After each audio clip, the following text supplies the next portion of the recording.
Dan jawo kofar. Shiga za ku fito. Ko kuma daga rufewar daga fati ko rufewar. Ya su bi kada? Su bi ne. Recording. Ba kofar abu da yawa. Jero ne? Recording. Hannun ki mana fati. Action.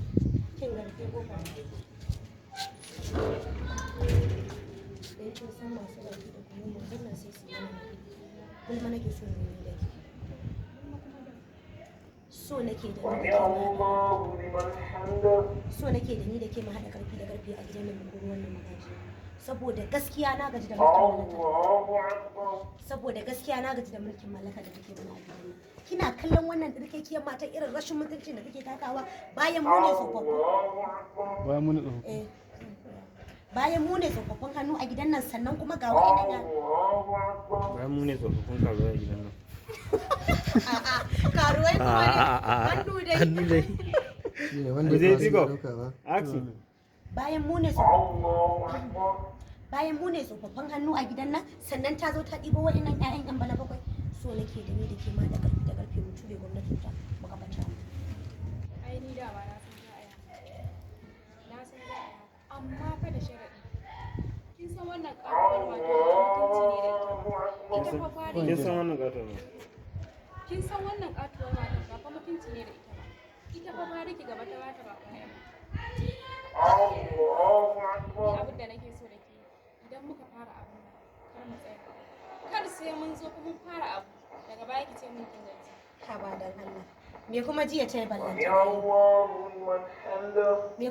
yi ballanta na yau ita ma da take tsohon jini ta yi ballanta na mu sabon jini har ta gaya mana budewar ido mu ba ta zo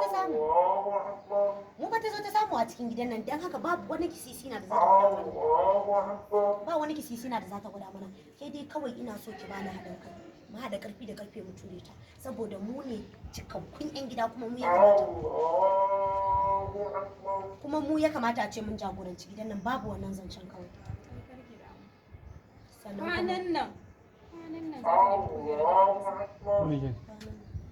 kwanan nan za ta nemi kujerar ta rasa ke bata gidana amma kuma bakin ki kanan kafarki kar ki ji